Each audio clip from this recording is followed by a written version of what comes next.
സങ്കീർത്തനങ്ങളുടെ പുസ്തകത്തിൽ നിന്നുള്ള വായന, അധ്യായം 106. ഇസ്രായേലിൻ്റെ അവിശ്വസ്തതയും ദൈവത്തിൻ്റെ കാരുണ്യവും. കർത്താവിനെ സ്തുതിക്കുവിൻ, കർത്താവിന് നന്ദി പറയുവിൻ. അവിടുന്ന് നല്ലവനാണ്, അവിടുത്തെ കാരുണ്യം എന്നേക്കും നിലനിൽക്കുന്നു. കർത്താവിൻ്റെ അത്ഭുത കൃത്യങ്ങൾ ആര് വർണ്ണിക്കും? അവിടുത്തെ അവദാനങ്ങൾ ആര് കീർത്തിക്കും? ന്യായം പാലിക്കുകയും നീതി പ്രവർത്തിക്കുകയും ചെയ്യുന്നവർ ഭാഗ്യവാന്മാർ. കർത്താവെ, അവിടുന്ന് ജനത്തോട് കാരുണ്യം കാണിക്കുമ്പോൾ എന്നെ ഓർക്കണമേ. അവിടുന്ന് അവരെ മോചിപ്പിക്കുമ്പോൾ എന്നെ സഹായിക്കണമേ. അങ്ങയുടെ തിരഞ്ഞെടുക്കപ്പെട്ടവരുടെ ഐശ്വര്യം കാണാൻ എനിക്ക് ഇടയാകട്ടെ. അങ്ങയുടെ ജനത്തിൻ്റെ സന്തോഷത്തിൽ ഞാൻ പങ്കുചേരട്ടെ. അങ്ങയുടെ അവകാശത്തോടൊപ്പം ഞാൻ അഭിമാനം കൊള്ളട്ടെ. ഞങ്ങളും ഞങ്ങളുടെ പിതാക്കന്മാരും പാപം ചെയ്തു, ഞങ്ങൾ അനീതി പ്രവർത്തിച്ചു, ഞങ്ങൾ ദുഷ്ടതയോടെ പെരുമാറി. ഞങ്ങളുടെ പിതാക്കന്മാർ ഈജിപ്തിലായിരുന്നപ്പോൾ അങ്ങയുടെ അത്ഭുതങ്ങളെ ഗൗനിച്ചില്ല, അങ്ങയുടെ കാരുണ്യാതിരേകത്തെ അവർ അനുസ്മരിച്ചില്ല. അവർ ചെങ്കടൽ തീരത്ത് വെച്ച് അത്യുന്നതനെതിരെ മത്സരിച്ചു. എന്നിട്ടും അവിടുന്ന് തൻ്റെ മഹാശക്തി വെളിപ്പെടുത്തുവാൻ വേണ്ടി തൻ്റെ നാമത്തെ പ്രതി അവരെ രക്ഷിച്ചു.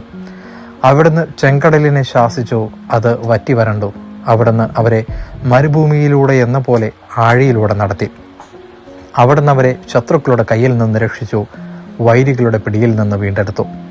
വെള്ളം അവരുടെ ശത്രുക്കളെ മൂടിക്കളഞ്ഞു, അവരിൽ ആരും അവശേഷിച്ചില്ല. അപ്പോൾ അവിടുത്തെ വാക്കുകൾ അവർ വിശ്വസിച്ചു. അവർ അവിടത്തേക്ക് സ്തുതി പാടി, എങ്കിലും അവർ അവിടുത്തെ പ്രവൃത്തികൾ വേഗം മറന്നു കളഞ്ഞു. അവിടുത്തെ ഉപദേശം തേടിയില്ല. മരുഭൂമിയിൽ വെച്ച് ആസക്തി അവരെ കീഴടക്കി. വിജനപ്രദേശത്തു വച്ച് അവർ ദൈവത്തെ പരീക്ഷിച്ചു. അവർ ചോദിച്ചത് അവിടുന്ന് അവർക്ക് കൊടുത്തു, എങ്കിലും അവരുടെ ഇടയിലേക്ക് മാരകരോഗം അയച്ചു. ജനം പാളയത്തിൽ വെച്ച് മോശയുടെയും കർത്താവിൻ്റെ വിശുദ്ധനായ അഹറോൻ്റെയും നേരെ അസൂയാലുക്കളായി.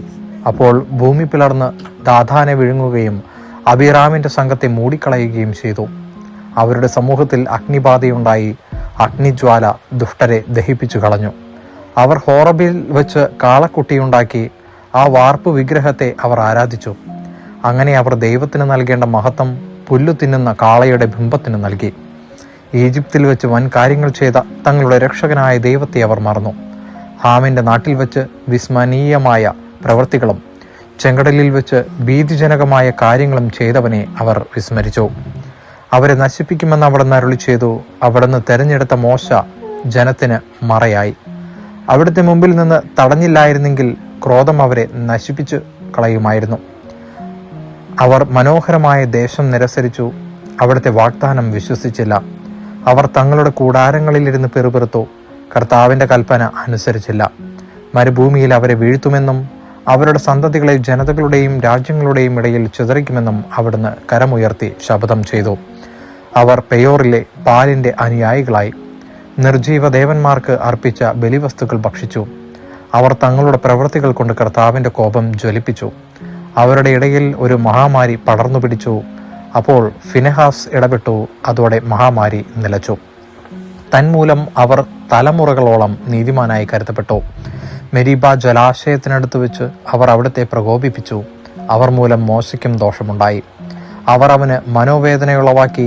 അവൻ വിവേകരഹിതമായി സംസാരിച്ചു. കർത്താവ് കൽപ്പിച്ചതുപോലെ അവർ ജനതകളെ നശിപ്പിച്ചില്ല. അവർ അവരോട് ഇടകലർന്ന് അവരുടെ ആചാരങ്ങൾ ശീലിച്ചു. അവരുടെ വിഗ്രഹങ്ങളെ അവർ സേവിച്ചു. അതവർക്ക് കെണിയായി തീർന്നു.